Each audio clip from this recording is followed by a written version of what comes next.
أعوذ بالله من الشيطان الرجيم. بسم الله الرحمن الرحيم. السلام عليكم ورحمة الله وبركاته. الحمد لله رب العالمين. الحمد لله وكفى، والنبي المصطفى صلى الله عليه وسلم وعلى آله وصحبه واقتفى. أشهد أن لا إله إلا الله وأشهد أن محمدا عبده ورسوله. اللهم صل على محمد وعلى آل محمد. رب اشرح لي صدري ويسر لي أمري واحلل عقدة من لساني يفقه قولي. أما بعد. Alhamdulillah, setengah-tengah kita mengatur kesyukuran kepada Allah Subhanahu wa taala kerana pada pagi ini dapat lagi kita bersiaran, walaupun siaran ini merupakan siaran ulangan sebabkan pada kemarin ada sedikit kesilapan teknikal dan sebagainya. Dan mungkin di sini kalau siapa yang dah lihat ni boleh komen kot, sama ada suara dengar ataupun tidak dengar. Boleh komen siapa yang melihat ni, dengar ke tak dengar suara. Takut saya cakap macam semalam, suara tak dengar. Boleh komen di bawah kalau kita kata jelas, sebut jelas. Dengar suara tak?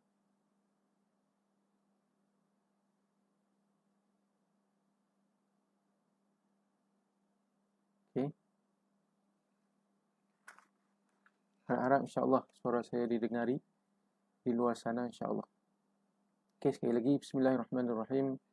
Alhamdulillah, kita bersyukur kepada Allah Subhanahu wa taala pada hari ini dapat lagi dipertemukan kita pada pagi Sayyidul Ayyam pada hari Jumaat ini insya-Allah. Moga-moga insya-Allah perkongsian kita ini akan bermanfaat kepada kita insya-Allah. Dan saya mendoakan kepada tuan-tuan dan puan-puan sedang hadirin, sedang pendengar, sedang penonton yang dirahmati Allah Subhanahu wa taala sekalian.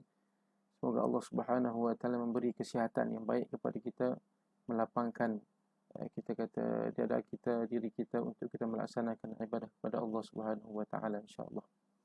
Okay, tuan-tuan dan puan-puan, hadirin hadirat, muslimin muslimat yang dirahmati Allah Subhanahu wa taala sekalian.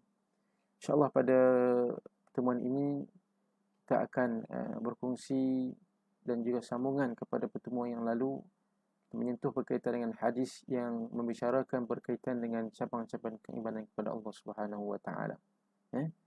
Saya bacakan dulu hadis ini seperti mana kalau tuan-tuan dan puan-puan sedang penonton, sedang pendengar yang dirahmati Allah Subhanahu wa taala sekalian melihat, ada di sana hadis yang saya letak di atas itu. Hadisnya berbunyi, an Abi Hurairah radhiyallahu anhu qala Rasulullah sallallahu alaihi wasallam, al-iman bid'un wa sab'un aw bid'un wa sittuna syu'batan, fa afdaluha qawlu la ilaha illallah wa adnaha imatatul adha 'anil tariq wal haya'u syu'batun minal iman. Hadis yang bermaksud diriwayatkan daripada Abi Hurairah radhiyallahu anhu qala, bahawa Nabi SAW bersabda, qala Rasulullah SAW, al-iman bid'un wa sab'un aw bid'un wa sittuna syu'batan. Iman itu mempunyai 70 ataupun 60 cabang, syu'bah. Fa afdaluha, cabang yang paling afdal, yang paling utama, qaulu la ilaha illallah, ucapan la ilaha illallah beserta dengan tututan dan sebagainya. Wa adnaha, dan cabang keimanan yang paling rendah, imatatul adha 'anil tariq, mengalihkan duri-duri ataupun halangan-halangan yang berada di tengah jalan. Wal haya'u syu'batun minal iman, dan rasa malu itu sebahagian daripada iman. Tuan-tuan dan puan-puan, hadirin hadirat, muslimin muslimat, sedang pendengar, sedang penonton yang dirahmati Allah Subhanahu wa taala sekalian. Alhamdulillah, kita telah membicarakan berkaitan dengan fa afdaluha qawlu la ilaha illallah. Cabang yang paling utama adalah ucapan, ungkapan ataupun tuntutan la ilaha illallah, tiada Tuhan melainkan Allah Subhanahu wa taala.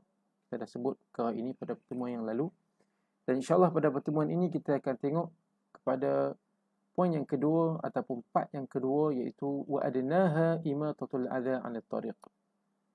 Ya, cabang keimanan yang paling rendah ataupun yang paling minima adalah mengalihkan halangan-halangan ataupun duri-duri yang berada di tengah jalan, insya-Allah. Ha? Okey, tuan-tuan dan puan-puan, hadirin hadirat, muslimin muslimat yang dirahmati Allah Subhanahu wa taala sekalian.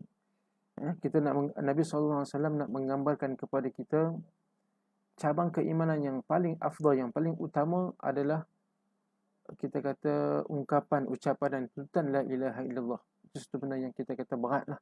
Berat. Dia mudah disebut di mulut kita, di lidah kita, tetapi ia berat dalam kita nak melaksanakan, dalam memenuhi tuntutan la ilaha illallah. Tapi walau bagaimanapun, kita sebagai seorang Muslim mesti dan wajib untuk kita memenuhi tuntutan la ilaha illallah tersebut. Ya. Dan juga Nabi SAW menyebut wa adnaha, yang paling minima, yang paling rendah. Kita kata cabang keimanan, iaitu kita mengalihkan sesuatu benda yang berada di tengah jalan, kita alihkan kepada tempat yang lain. Itu kita kata benda yang sangat simple dan yang mudah untuk kita laksanakan, mudah untuk kita buat dan sebagainya.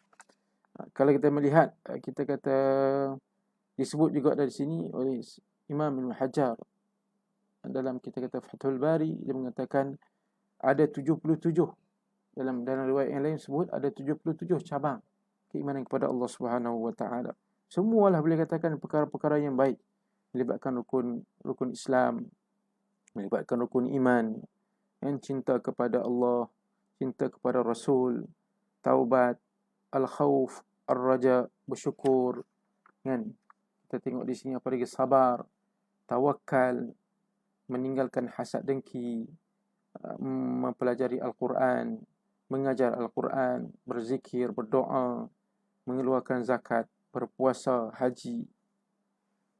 Kita apa lagi? Kita macam-macam lah, banyaklah kita kata yang melibatkan, kita kata perkara-perkara yang melibatkan keimanan kepada Allah Subhanahu wa taala, berhubung dengan hubungan yang baik, menjawab salam, mendoakan orang yang bersin dan sebagainya. Dan semua ini kalau kita melihat termasuk dalam cabang-cabang keimanan kepada Allah Subhanahu wa taala. Dan insya-Allah pada kali ini kita akan menyentuh berkaitan dengan bahagian yang kedua ataupun part yang kedua, iaitu cabang keimanan yang terendah, yang paling minima yang kita sebutkan tadi, wa imatatul adza 'anil tariq, mengalihkan halangan-halangan yang berada di tengah jalan. InsyaAllah saya bacakan dulu apa yang disebut oleh pengarang kitab Syarah Hadis Arba'in Tarbawiyah, syarah kepada 40 hadis yang berkaitan dengan tarbiyah, insyaAllah. Okey. Bismillahirrahmanirrahim. Dia mengatakan di sini, seringkali seseorang Muslim meninggalkan pengamalan cabang keimanan yang terendah ini, iaitu menyingkirkan duri dari jalan ataupun halangan-halangan yang berada di tengah jalan. Hal ini disebabkan beberapa faktor. Seringkali kita mengambil enteng, kita mengambil remeh, kita mengambil indah tak indah berkaitan dengan perkara-perkara yang simple. Sedangkan perkara tersebut termasuk dalam kita kata cabang keimanan kepada Allah Subhanahu wa taala. Disebut ramai orang ambil indah tak indah. Kan? Hal ini dikata disebabkan beberapa faktor. Disenaraikan di sini ada 3 faktor. Okey. Yang pertama dia kata kerana memandang kita kata kepada benda yang ini adalah satu perkara yang simple dan remeh sehingga ia kurang mempedulikan.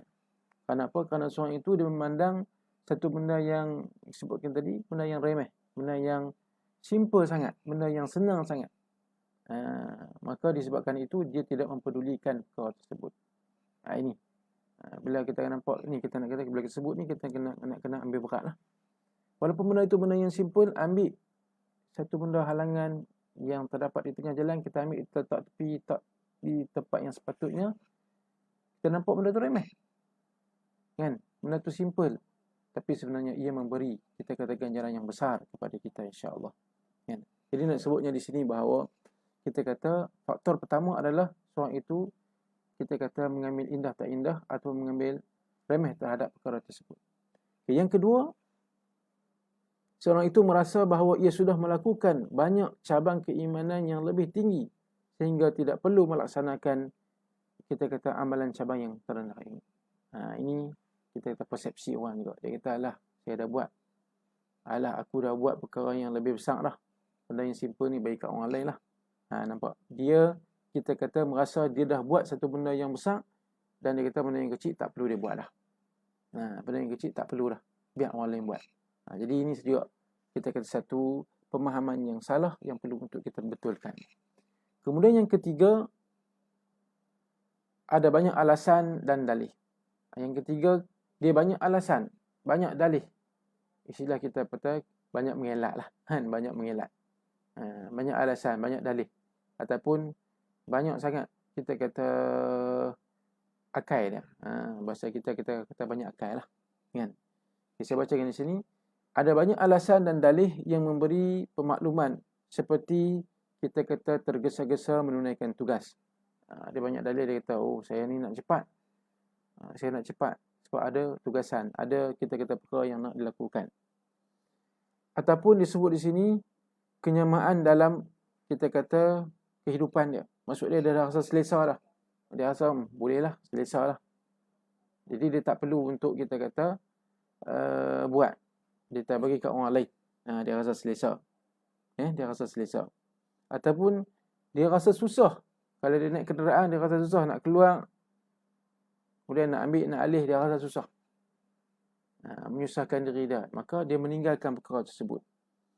Dan juga disebut di sini, disebut ada tugas yang berkewajipan untuk melakukan semuanya itu sehingga tidak perlu melakukannya. Dia kata, ada dah orang yang kerja kat situ yang sepatutnya buat. Kan, kalau kita kata jalan raya, dah ada dah majlis pembenaran yang akan buat benda tu. Dah ada dah orang yang bertanggungjawabkan untuk buat benda tu, maka dia tak payah buat. Ini alasan-alasan yang menyebabkan semua itu dia meninggalkan cabang keimanan yang paling rendah ini.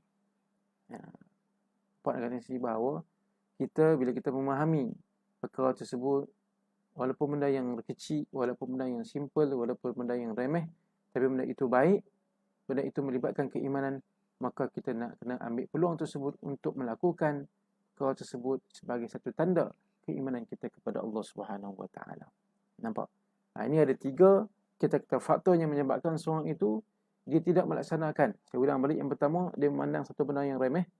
Yang kedua, kita kata dia merasa dia buat dah cabang keimanan yang besar, yang kecil tak payah buat. Yang ketiga, dia kata banyak alasan, banyak kita kata dalih-dalih, banyak akai, dan dengan perkara tersebut dia kata dah ada petugas yang perlu buat. Kita kata payahlah nak keluar daripada kenderaan, ataupun dia dah rasa selesa dengan apa yang dia buat, ataupun dia kata, oh saya ni kalut, nak kena cepat, nak pergi kerja dan sebagainya. Okey, tuan-tuan dan puan-puan, hadirin hadirat muslimin muslimat sidang pendengar sidang penonton yang dirahmati Allah Subhanahu Wa Taala sekalian. Itu di antara 3 faktor menyebabkan seorang itu meninggalkan cabang keimanan kepada Allah Subhanahu Wa Taala ini.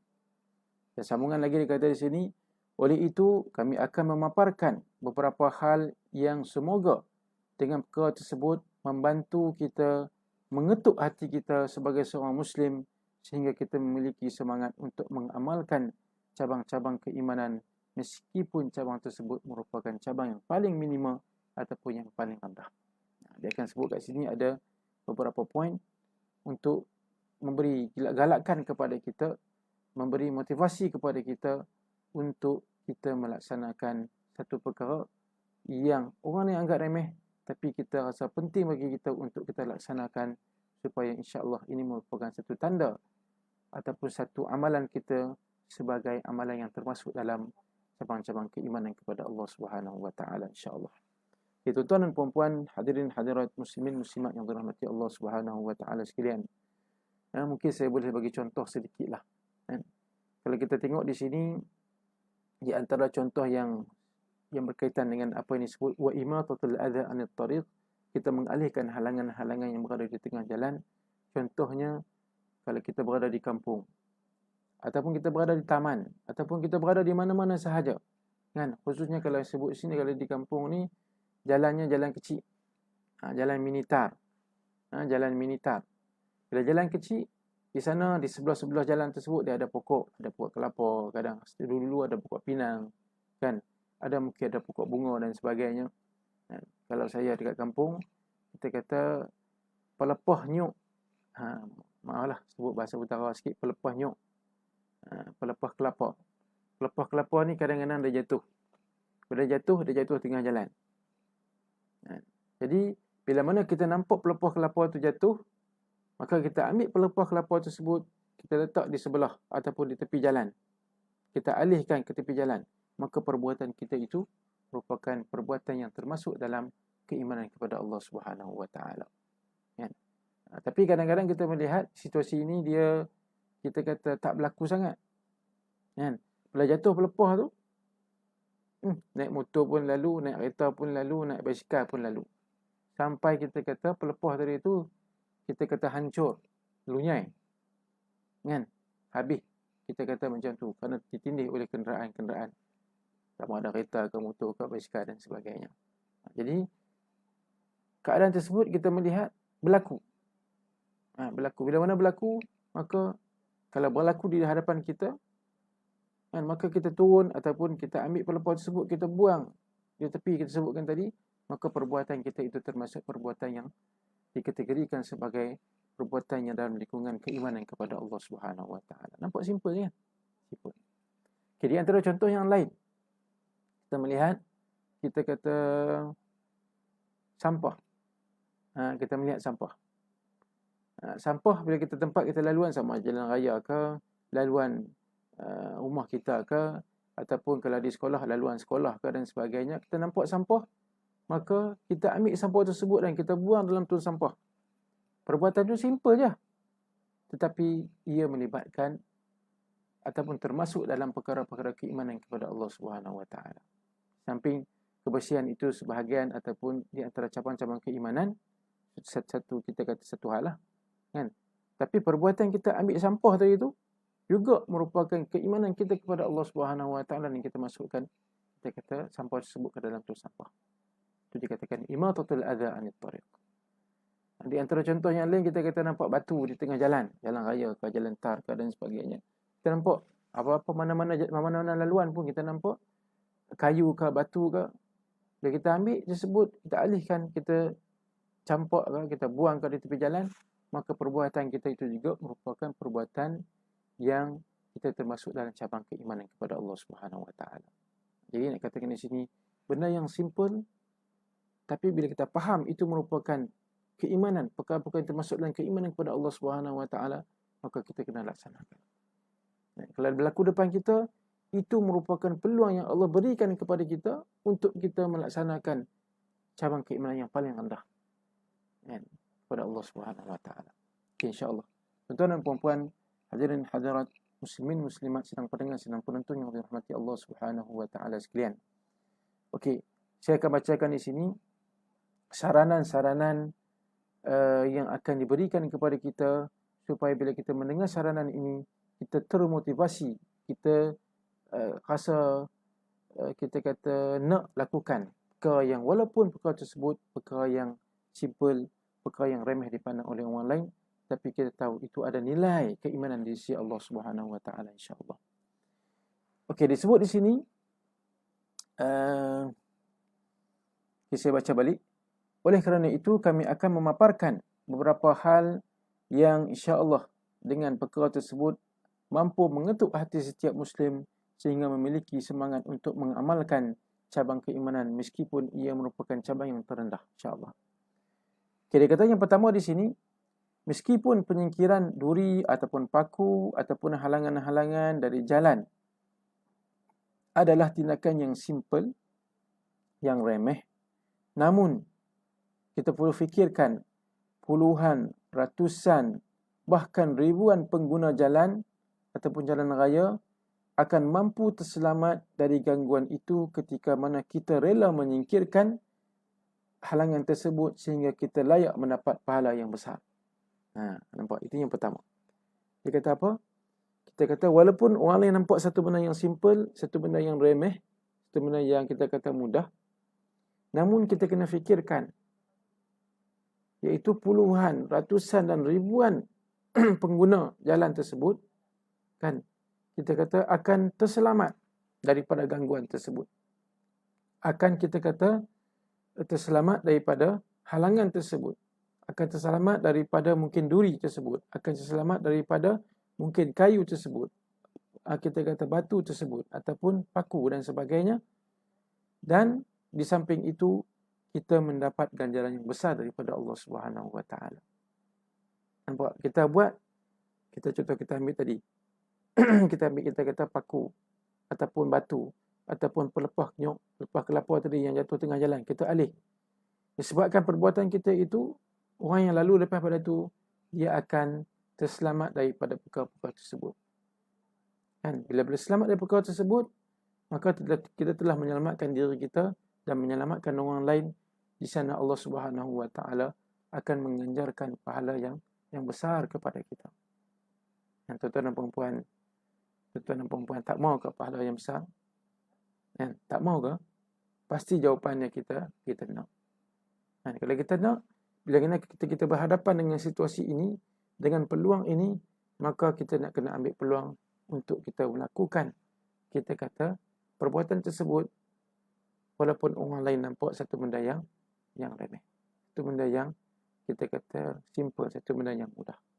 Jadi di situ kita telah menyelamatkan bukan seorang, bukan dua, bukan tiga, puluhan, ratusan, malah ribuan manusia yang melalui jalan tersebut terselamat daripada kita kata gangguan tersebut, halangan tersebut.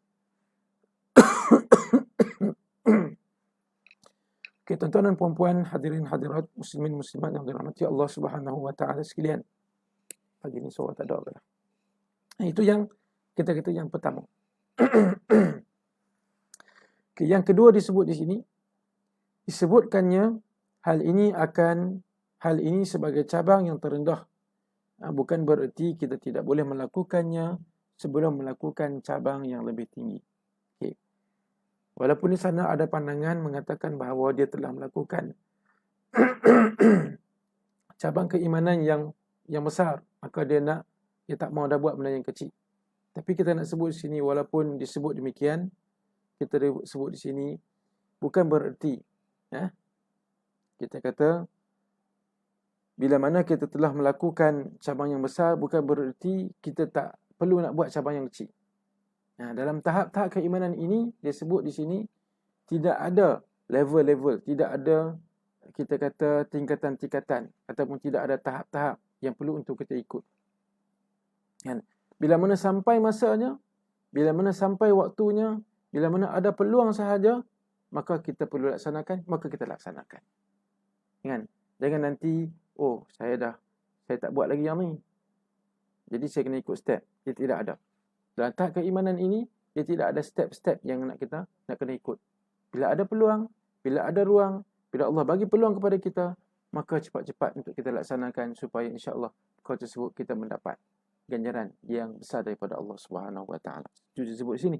Disebutkannya hal ini sebagai cabang yang terendah bukan kerana ataupun bukan bererti kita tidak boleh melakukannya sebelum melakukan cabang keimanan yang lebih tinggi, atau kita tidak perlu lagi melakukannya setelah melakukan cabang yang lebih tinggi.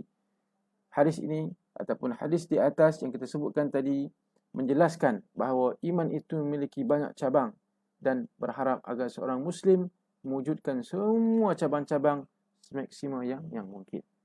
Hadis ini bukan nak mengikut tahap-tahap tu, nak kena ikut satu-satu, ikut step tak. Tapi nak menggambarkan kepada kita bahawa cabang keimanan itu sangat kita kata banyak.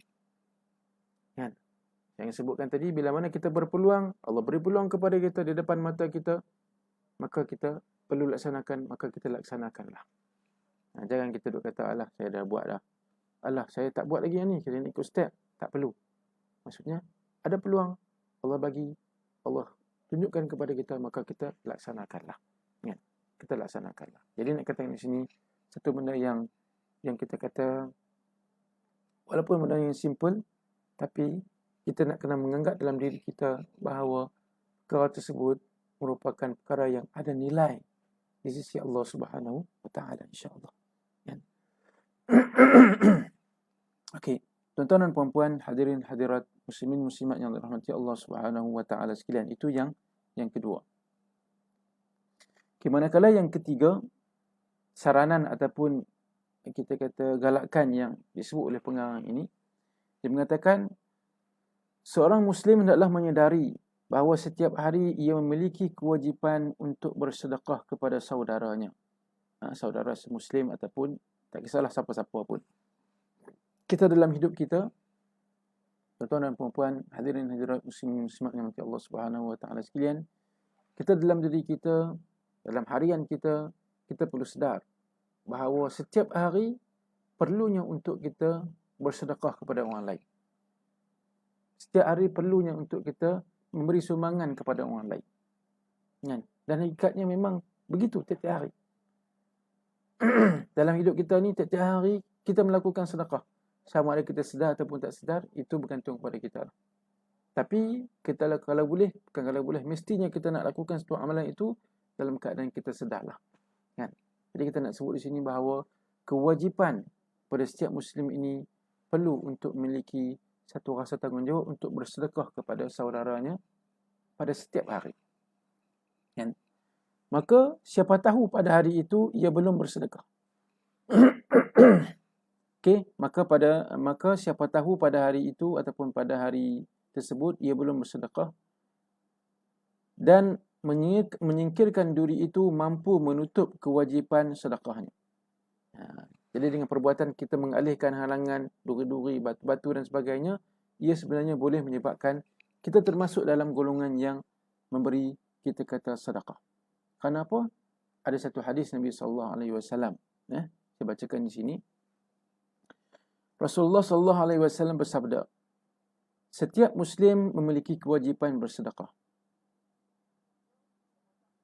Ada yang bertanya, maka para sahabat ada yang bertanya, bagaimana kalau ia tidak, kita kata, mempunyai harta? Bagaimana kalau ia tidak mempunyai harta? Lalu baginda Nabi SAW menjawab, hendaklah ia bekerja dengan kedua tangannya sehingga ia mampu memberi manfaat kepada dirinya dan bersedekah kepada orang lain. Lalu sahabat tanya lagi kepada Rasulullah SAW, bagaimana kalau ia tidak mampu bekerja? Lalu Rasulullah SAW menjawab, menolong orang yang memerlukan pertolongan. Tolonglah orang yang memerlukan pertolongan. Lalu para sahabat tanya lagi kepada Rasulullah SAW, bagaimanakah kalau ia tidak mampu memberi pertolongan?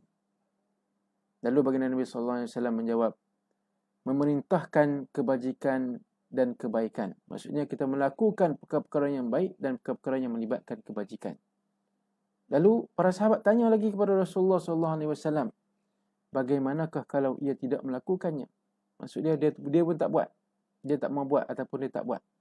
Lalu Rasulullah SAW menjawab, menahan diri dari perbuatan jahat kerana sesungguhnya ia termasuk perkara yang sedekah.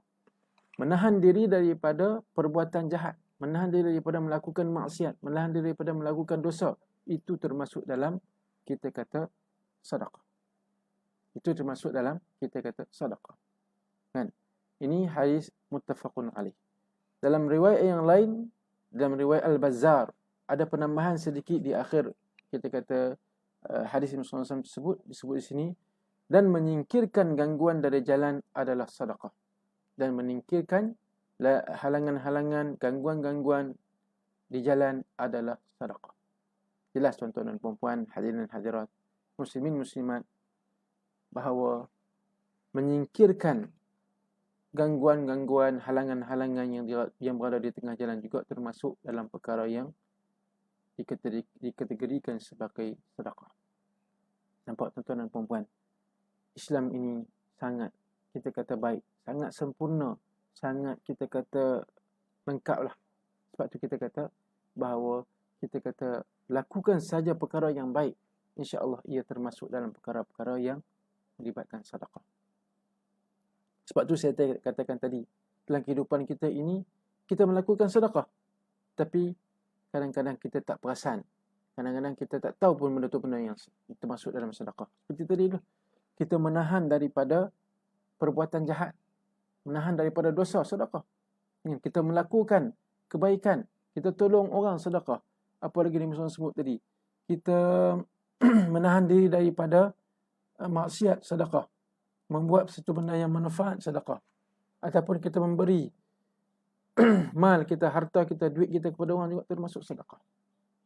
Jadi nak katakan di sini bahawa perlunya untuk kita sedar bahawa kita sedang melakukan sedekah maka kita dah rasa itu termasuk dalam cabang-cabang keimanan kepada Allah Subhanahu Wa Taala. Jadi nak sebut poinnya di sini adalah yang akhir tadi itu, menyingkirkan halangan, gangguan di jalan juga termasuk dalam sedekah. Nampak? Jadi peluang ada di depan kita, dan kita kata rezeki ada di depan kita, maka kita laksanakanlah, insya-Allah. Jadi nak katakan di sini dia juga ada 3, kita kata saranan. Yang pertama tadi, maksudnya walaupun orang mengambil enteng, tapi kita kena fikirkan bahawa kita telah menyelamatkan ribuan, ratusan, bahkan mungkin jutaan manusia daripada terkena gangguan tersebut. Itu yang pertama. Yang kedua, jangan tunggu kita nak ikut step keimanan, maka kita ada peluang, kita buat. Yang ketiga, kita kena faham, kita buat perkara tersebut, ia merupakan sedekah kita kepada Allah Subhanahu Wa Taala, dan insya-Allah ia akan menjadi bukti di depan Allah Subhanahu Wa Taala, dan juga termasuk dalam kita kata keimanan kepada Allah Subhanahu Wa Taala. Okay, tuan-tuan dan puan-puan, hadirin hadirat, muslimin muslimat, sidang pendengar, sidang penonton yang dirahmati Allah Subhanahu Wa Taala sekalian. Saya rasa sekali itu saja insya-Allah perkongsian kita pada pagi ini, sebagai kita kata ulangan yang kemarin. Bahkan kemarin ada sedikit kita kata teknikal dan sebagainya. Jadi insya-Allah pada hari ini alhamdulillah saya tengok komen pun semua kena dengar dan jelas dan sebagainya, insya-Allah. Jadi tuan-tuan dan puan-puan, saya ulang balik, hadis ini menyebut berkaitan dengan wa adnaha imatatul adza 'anil tariq. Cabang keimanan yang paling minima, yang paling rendah adalah mengalihkan halangan yang berada di tengah jalan, dan ia juga termasuk dalam perkara-perkara yang disebutkan tadi, sedekah kita kepada Allah Subhanahu Wa Taala, insya-Allah. Ya. Tuan-tuan dan puan-puan, hadirin hadirat, muslimin muslimat yang dirahmati Allah Subhanahu Wa Taala sekalian. Moga-moga dengan pertemuan kita ini merupakan pertemuan yang diberi manfaat oleh Allah Subhanahu Wa Taala, diberi keampunan oleh Allah Subhanahu Wa Taala. Walaupun pertemuan kita ini pertemuan yang kita tengok secara maya, tetapi insya-Allah di sana ada juga perkara-perkara yang melibatkan ampunan, melibatkan keberkatan, melibatkan kita kata rahmatan dan hidayah Allah Subhanahu Wa Taala, insya-Allah. Jadi insya-Allah tuan-tuan dan puan-puan, pada pertemuan yang akan datang kita akan membicarakan pada kita kata poin yang ketiga ataupun part yang ketiga, iaitu wal haya'u syu'batun minal iman. Rasa malu itu juga sebahagian daripada cabang-cabang keimanan kepada Allah Subhanahu Wa Taala, insya-Allah. Wallahu alam, yang baik itu datang daripada Allah Subhanahu Wa Taala, yang lemah itu kekurangan diri saya sendiri. Sama-sama insya-Allah kita mohon keampunan kepada Allah Subhanahu Wa Taala, dan kita mengharapkan Allah limpahkan, mudahkan semua kita kata rezeki, urusan kita dipermudahkan dalam pada hari ini dan juga pada hari-hari yang seterusnya, insya-Allah. Wallahu alam, kita tutup dengan kita kata doa. A'udzubillahi minasyaitonir rajim. Bismillahirrahmanirrahim. Allahumma jam'ana hadza jam'an marhuma wa tafarruqana min ba'dihi tafarruqan ma'thuma. Ya muqallibal qulub, tsabbit qulubana ala dinika wa ala ta'atik. Sallallahu ala sayyidina Muhammad walhamdulillahi rabbil alamin. Wallahu alam. أكتفي بهذا القدر من الكلام، وخير الكلام هو السلام. السلام عليكم ورحمة الله تعالى وبركاته. Bertemu lagi kita pada siaran yang akan datang, insya-Allah.